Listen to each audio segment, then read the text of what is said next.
여러분, 혹시 이런 상상을 해보신 적 있으신가요? 갓 지어져 하얗게 빛나는 새 아파트 단지. 그런데 그 아파트의 현관문을 열고 들어가는 사람들이 거의 예외 없이 한 가지 공통점을 가지고 있다는 것을요. 바로 같은 시기, 같은 은행, 그리고 같은 조건으로 묶인 거대한 대출의 족쇄를 차고 있다는 사실 말입니다. 2026년 대한민국의 도시 외곽을 따라 우뚝 솟은 신규 아파트 단지들. 표면적으로는 번화하고 현대적인 삶의 터전처럼 보입니다. 하지만 그 화려한 외피 아래 우리가 미처 알지 못했던 한편의 서사가 펼쳐지고 있습니다. 이건 단순한 주택 대출 이야기가 아닙니다. 이건 한 국가의 금융 시스템이 수십만 가구의 미래를 하나의 실험장에 묶어버린 경이롭고도 섬뜩한 사회 경제적 실험의 기록입니다. 오늘 우리는 2026년 신규 입주 아파트 집단대출이라는 이름의 고유하지만 강력한 소용돌이 속으로 깊이 빠져들어 보려 합니다. 그 시작은 평범해 보였습니다. 2023년부터 2024년에 걸쳐 분양이 시작된 대규모 아파트 단지들이 2026년에 잇따라 입주 시기를 맞이했습니다. 수도권을 비롯한 주요 도시에 위치한 이 단지들은 각기 다른 건설사에 의해 지어졌지만 놀랍게도 입주민들의 자금 조달 경로는 압도적으로 한 곳으로 수렴되고 있었습니다. A은행, 분행, 시저축은행. 특정 금융기관의 이름이 입주민 대장에서 줄줄이 연이어 나오는 현상이 관찰되기 시작한 거죠.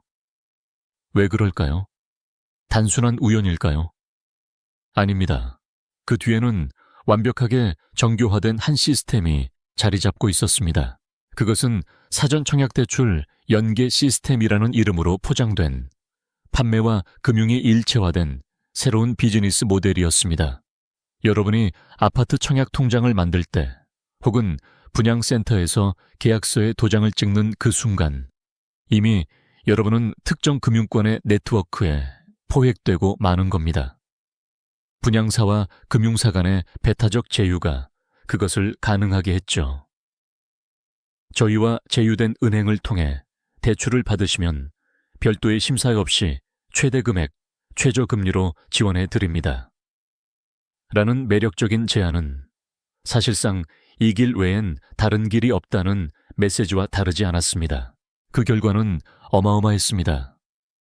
한 단지, 가령 2,000가구 규모의 아파트에서 1,300가구 이상이 동일한 은행에 동일한 대출 상품에 이름을 올리게 된 것입니다. 이건 단순한 다수가 아닙니다. 이건 압도적이고 위험할 정도로 동질화된 집단입니다. 마치 하나의 거대한 생명체가 같은 혈관으로 혈액을 공급받는 것처럼 이 아파트 단지는 하나의 금융동맥에 생명을 의존하게 된 셈이죠.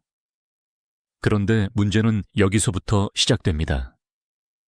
이 집단 대출의 조건이 당시 시중 평균보다 너무나 유리했단 사실입니다. 처음 3년은 고정 2%대의 초저금리, 그 뒤로는 협약에 따른 우대금리 적용. 이 조건은 마치 달콤한 함정처럼 다가왔습니다. 많은 입주자들은 이 정도면 무리 없이 갚을 수 있겠다는 계산을 했고 더 넓은 평수, 더 좋은 동향을 선택하는데 주저함이 없었습니다. 하지만 이 유리한 조건 뒤에는 금융사들의 냉정한 계산이 숨어 있었죠. 그들은 이 거대한 단지 전체를 하나의 포트폴리오로 보고 있었습니다. 개별 가구의 위험보다는 단지 전체의 담보 가치와 입주민들의 평균 소득 수준을 믿은 거대한 도박이었습니다. 그러나 2026년 입주와 동시에 그들은 현실의 벽에 부딪히기 시작합니다. 첫 번째 충격은 임대차 3법의 여파가 완전히 가시화되지 않은 상태에서 맞이한 전세 대란의 연속이었습니다. 많은 입주자들은 기존에 살던 전세나 월세를 끊고 이사를 왔는데 자신들이 비워낸 집의 전세가 무너지면서 예상했던 전세 자금 회수를 제대로 하지 못하는 경우가 속출했습니다. 계획했던 자금 흐름에 첫 번째 균열이 생긴 거죠. 두 번째는 경제의 냉각이었습니다. 2026년은 많은 전문가들이 예측한 경기 부진의 해였습니다.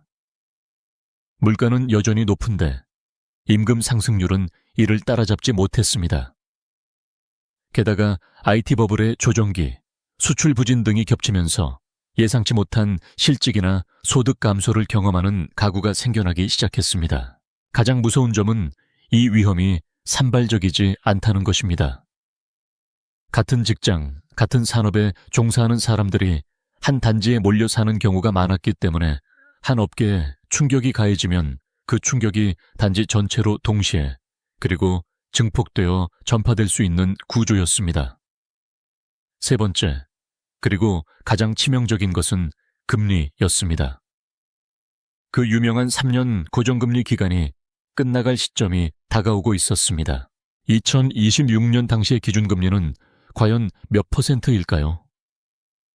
경제를 살리기 위한 저금리 정책은 더 이상 유지되지 못하고 물가 안정을 위한 금리 인상 압박이 계속되고 있었습니다. 입주민들은 머지않아 자신들의 대출 금리가 2%대에서 5% 혹은 그 이상으로 뛰어오를 가능성과 마주하게 된 것입니다. 한 가구의 월 상환액이 수십만 원에서 100만 원 가까이 급증하는 상황이 예고된 셈이죠. 그리고 이 모든 과정에서 그 단지의 입주민들은 더 이상 이웃이 아닙니다. 그들은 같은 운명에 묶인, 그러나 서로의 몰락을 경계해야 하는 경쟁자가 되어 버릴 수도 있습니다. 자신의 집값이 떨어지지 않도록 옆동 같은 층의 경매가 성사되지 않도록 바라는 모순된 마음을 가지게 되죠. 공동체 의식은 금융 공포 앞에 사라지고 고립과 불안이 자리 잡게 됩니다. 은행들은 무엇을 하고 있을까요? 그들은 당연히 이 위험을 인지하고 있습니다. 하지만 수천 개의 동일한 대출 계약을 일일이 재조정하는 것은 거의 불가능에 가깝습니다. 그들은 대규모 자금을 투입해 만든 이 포트폴리오에서 벗어날 방법을 찾고 있을 것입니다.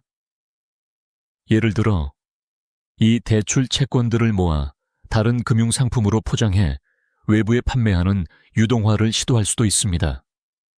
즉, 위험을 사회 전체로 분산시켜버리는 거죠. 만약 그렇게 된다면 이 아파트 단지의 위기는 한 금융기관의 문제를 넘어 우리 금융 시스템 전체에 신경을 건드리는 사건이 될 수 있습니다. 한편 정부와 규제기관은 이 거대한 덩어리를 어떻게 바라보고 있을까요? 이는 시스템적 위험의 정점입니다. 수십 개의 단지, 수십만 가구가 비슷한 조건의 대출을 받고 비슷한 시기에 금리 충격을 맞고 비슷한 경제 환경에 노출되어 있습니다. 쌉시다. 한 번의 잘못된 정책 판단, 예를 들어 갑작스러운 기준금리 인상이나 부동산 규제 강화는 이 불안정한 균형을 순식간에 무너뜨릴 수 있는 지뢰밭이 됩니다. 그들은 아마도 데이터를 통해 이 위험을 실시간으로 모니터링하고 있을 테지만 이미 출발한 거대한 열차를 부드럽게 멈추게 하는 것은 엄청난 정치적, 경제적 용기가 필요한 일입니다. 그렇다면 입주민 개개인은 무엇을 할 수 있을까요? 가장 현실적인 방법은 시간을 벌기 위한 전략을 세우는 것입니다. 고정금리 기간이 끝나기 전에 추가 상환을 통해 원금을 줄이거나 다른 저금리 대출로의 전환을 모색하는 것이죠. 하지만 이 또한 쉽지 않습니다. 이미 높은 부채 비율을 가진 상태에서 추가 대출을 받기는 힘들고 집값이 예상만큼 오르지 않았다면 담보 가치도 부족합니다. 많은 이들이 선택할 수 있는 마지막 카드는 소득을 늘리는 것 뿐입니다. 하지만 경기 침체기에서의 소득 증대는 가장 풀기 어려운 숙제입니다.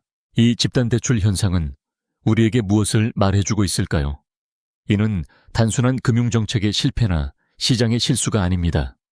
이는 우리 사회가 주거라는 기본적 필요를 충족시키는 과정에서 그것을 하나의 금융상품으로 과도하게 포장하고 수많은 사람들의 인생을 하나의 통계적 데이터와 위험 모델에 짜맞추려 했던 근본적인 태도의 결과물입니다. 우리는 집을 살기 위한 공간이 아니라 투자와 부채의 도구로 바라보는 시스템 속에 깊이 빠져 있는지도 모릅니다.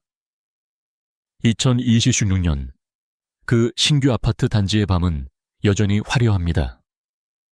각 세대의 창문에서 비쳐나오는 따뜻한 빛들은 평온해 보입니다.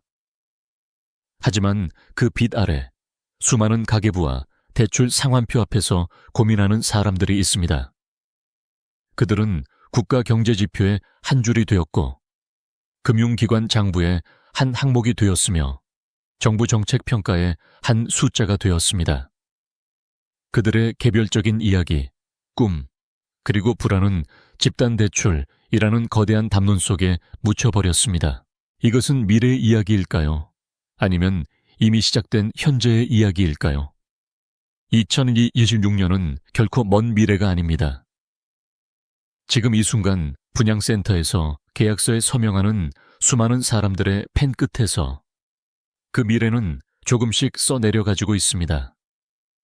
우리는 그들이 단순한 소비자가 아니라 한 시대의 금융 시스템이 빚어낸 가장 복잡한 서사의 주인공이 될 수도 있다는 사실을 깨달아야 합니다. 그들의 선택이 그리고 우리 사회가 그들을 향해 펼치는 금융의 그물이 결국에는 우리 모두에게 되돌아오는 거울이 될 것이라는 점을 명심해야 합니다.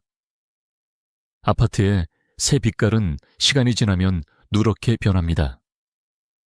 하지만 그 안에 서려 있는 부채의 그림자는 훨씬 더 오래 그리고 훨씬 더 깊게 우리의 미래를 따라다닐지도 모릅니다.